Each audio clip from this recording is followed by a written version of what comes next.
Bienvenidos a Planeta Next Gen. En el vídeo de hoy vamos a estar comentando la noticia de la posible PlayStation Pro. Así que, ¡adelante vídeo!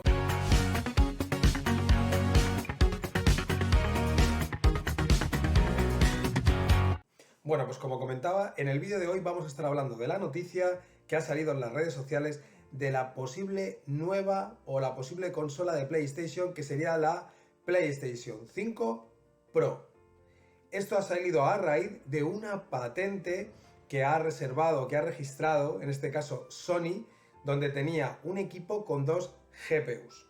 Entonces, lo que vamos a comentar en la noticia de hoy es qué ventajas da tener dos GPUs, qué desventajas da tener dos GPUs, porque ojo, también tiene sus desventajas, quizá cuáles son las conclusiones desde mi punto de vista de tener dos GPUs y un poco en el jardín en el que se está metiendo Sony, porque para mí se está metiendo en un jardín que va a ser súper difícil de salir.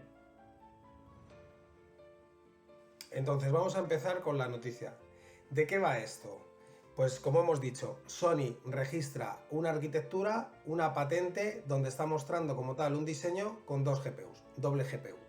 A ver, en sistemas Nvidia esto se conoce como SLI, ¿vale? Y en sistemas AMD tener doble GPU se conoce como Crossfire.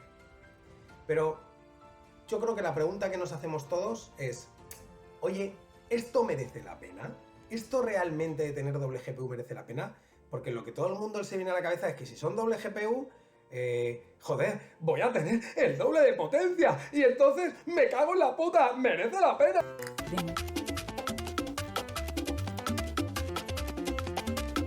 Y pongo como loco. Vas a seguir teniendo 4 GB, solo que la carga se va a estar dividiendo en ambas tarjetas. Es decir, vas a tener una tarjeta de 4 GB y otra tarjeta de 4 GB. Es decir, la mayoría de la gente piensa que por tener dos tarjetas de 4 GB, pues vas a tener como tal el doble, 8 GB. Y os voy a dar la respuesta. Esto no. Entonces, realmente, ¿cuál es el beneficio de tener dos tarjetas? ¿Dos GPUs? Pues en este caso, el beneficio se traduce principalmente en los fotogramas por segundo, ya que vas a tener dos tarjetas y se va a poder dividir la carga gráfica como tal en las dos. Entonces, vas a tener un incremento de los FPS. Oye, ¿este incremento va a ser el doble porque tienes dos GPUs? No. Tampoco vas a tener el doble de FPS. ¿Cuál realmente va a ser el beneficio que va a tener un equipo con dos tarjetas gráficas o doble GPU? Principalmente el beneficio va a ser entre un 30 y un 50% en el rendimiento, que se va a focalizar principalmente en FPS. Entonces, ¿cuáles son los problemas a los que se enfrenta Sony con una consola de doble GPU? Pues mira, os voy a decir los más importantes. Hay como tal 5 características o 5 puntos en los que creo que Sony va a encontrarse con retos a raíz de tener doble GPU. El primero es que al tener más fierros, más hardware dentro de ese gabinete, va a necesitar un gabinete o un tamaño de consola mayor. O sea, va a tener que tener una consola un poquito más grande. Si ya de por sí la PS5 es grande, imaginaros cómo puede ser la PS5 Pro. Yo ya no sé si esto es tamaño cómoda, lo siguiente es ya tamaño armario empotrado. O sea, algo tremebundo. Ahora bien, si además es más grande, como tiene dos tarjetas, va a emitir más calor. Por ende, o bien le cambia el sistema de refrigeración, o bien el sistema actual de refrigeración le mete una mayor velocidad de rotación.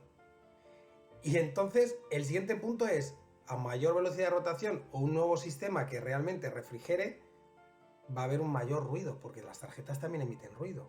Entonces, más grande, más calor, más ruido. Son factores importantes a los que, o elementos o retos importantes a los que se enfrenta Sony por tener una doble GPU. Y luego los dos restantes, para mí los más representativos. El primero es que, ojo, hay ciertos juegos que por tener doble GPU pueden tener un mal renderizado y una mala visualización. Esto es un hecho.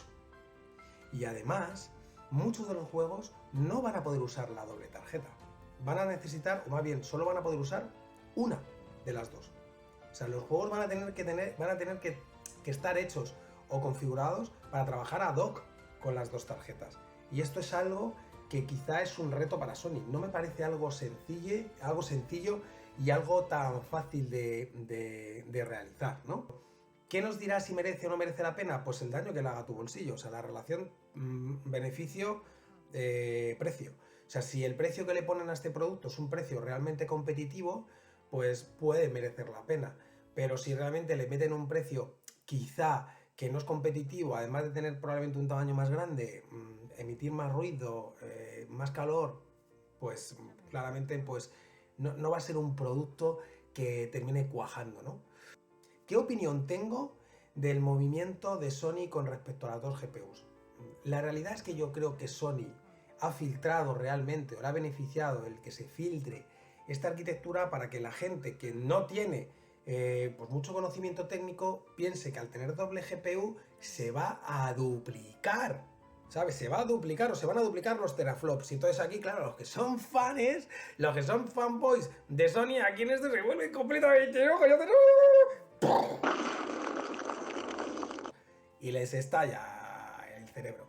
Pero la realidad es que no. Como he dicho, el rendimiento va a mejorar entre un 30 y un 50%. Entonces yo creo que es más bien un movimiento de marketing el que haya sido filtrado. Probablemente pues, estarán trabajando en ese diseño, pero creo que el reto es mayúsculo. En fin, dicho esto, espero que el vídeo os haya gustado, darle un like, suscribiros a mi canal, por favor, que todavía tengo una comunidad muy chiquitita y quiero hacerla un poquito más grande. Y bueno, en fin, comentar, muchos comentarios, que me encanta que comentéis. Y en fin, pues ¡hasta luego!